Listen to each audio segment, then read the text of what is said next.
Hari ini kita merayakan Hari Raya Santo Petrus dan Paulus.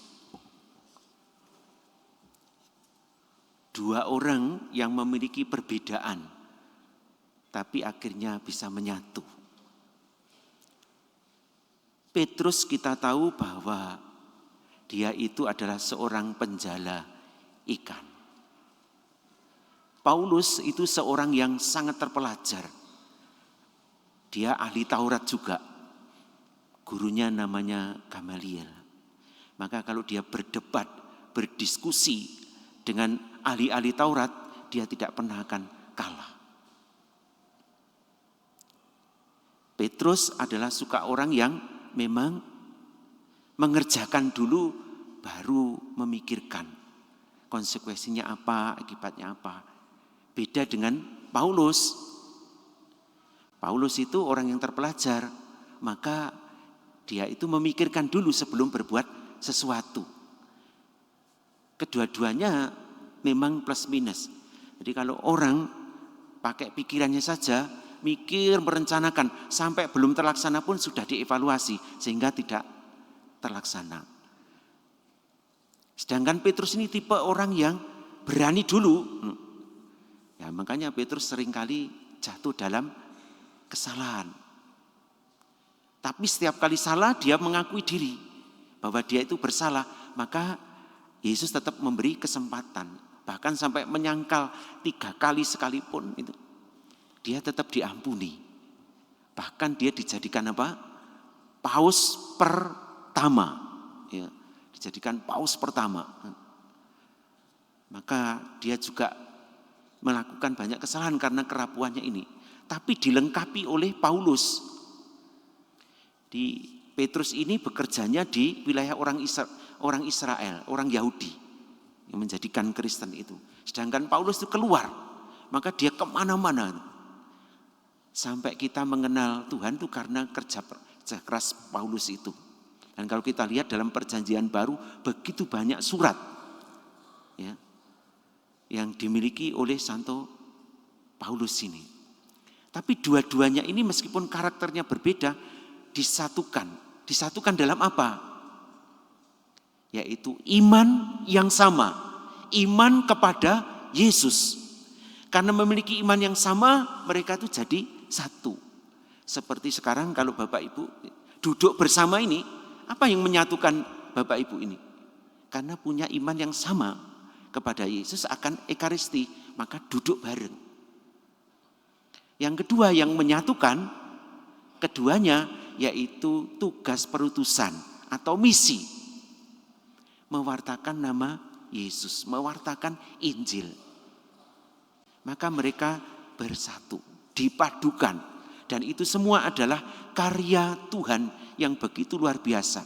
Dua hal yang bertentangan itu oleh Tuhan dipadukan, bukan dipertentangkan. Sedangkan manusia itu selalu mempertentangkan apa yang beda, siang dan malam. Lalu gelap, terang. Dan selalu manusia itu punya kecenderungan kalau pas siang kok panas banget. Nanti kalau malam kok dingin banget. Nanti kalau enggak ada AC-nya, panas romo. Tapi pas ada AC-nya, dinginnya romo, lah penake piye ngono. Ya. Kadang ini AC, kadang enggak ada apa ngono. Apa yang bagian AC di bagian mana gitu. Ya. Itu selalu dipertentangkan. Tapi Tuhan tidak memadukan. Coba kalau kita lihat dalam kitab suci, kita ini harus cerdik seperti ular, tulus seperti merpati. Ya, Pak, ketulusan dan kecerdikan ini harus dipadukan. Bukan dipertentangkan. Itulah kebijaksanaan. Jadi orang yang bijaksana itu bukan mempertentangkan yang berbeda, tapi justru memadukan. Nah, maka Tuhan dalam diri Paulus dan Petrus ini, dia menunjukkan itu. Sehingga mereka bisa membangun gereja ya, yang terus bertumbuh, berkembang. Dan mereka itu menjadi ya soko guru gereja karena apa? Mereka itu ya memulai gereja, menumbuhkan gereja mulai masa-masa yang sulit, yaitu masa-masa penganiayaan. Sekarang kota Roma itu yang sekarang ini menjadi istilahnya kerajaannya gereja Katolik, dulu itu tempat untuk pembunuhan orang Kristen. Sekarang ini masih tempatnya masih ada. Jadi orang Kristen itu yang tidak mau menyembah dewanya mereka, akhirnya diadu dengan binatang buas. Dan kalau mereka berdoa itu tidak seperti di tempat kita seperti sekarang ini atau di Roma seperti sekarang. Mereka tuh berdoanya di kuburan. Karena apa? Di sana mereka nggak akan dicari. Di kuburan masa ada orang. Tapi justru di tempat itu mereka janjian. Nanti ada doa. Nanti ada Ekaristi. Datang yo, bisik-bisik. Karena kalau nanti ada tentara akan datang. Jadi kalau ada umat yang ada di lingkungan, waduh Romo tempat saya kecil, itu masih layak. Tidak usah semoyo. Dulu di kuburan. Jadi nggak usah takut kalau tempatnya nggak layak itu. Nah, kan Bapak Ibu Saudara yang terkasih, kita bisa melihat persekutuan hidup yang menarik itu terdiri dari yang berbeda-beda. Lalu bisa bekerja sama satu sama lain. Lingkungan tempat di mana kita ada itu adalah realitas gereja, kenyataan gereja yang sesungguhnya. Maka orang Katolik tidak boleh berpuas diri. Kalau hari Minggu sudah ke gereja, cukup. Selain itu saya doa sendiri. Tidak boleh berpuas diri seperti itu. Dan kita harus mendidik anak-anak kita itu sejak ya di kecil itu. Tidak hanya ke gereja, ke lingkungan.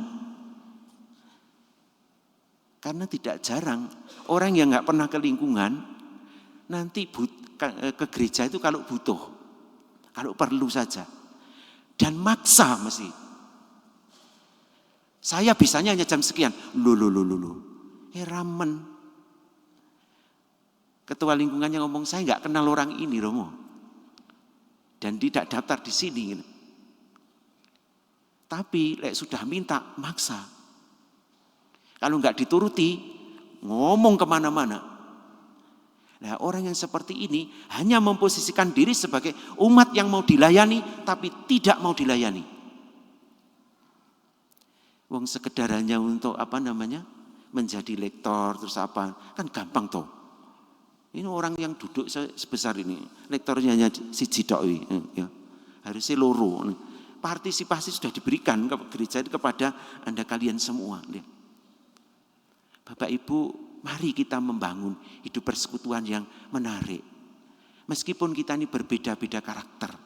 Kalau ada masalah di lingkungan, jangan gampang mogok. Kalau ada persoalan di lingkungan, mari kita atasi bersama. Jangan malah saya nggak mau ke lingkungan lagi. Karena banyak orang yang menyakiti saya. Hanya kena sedikit saja, sudah nggak mau ke lingkungan. Karena sebetulnya lingkungan inilah yang menjadi basis kita untuk kehidupan menggereja.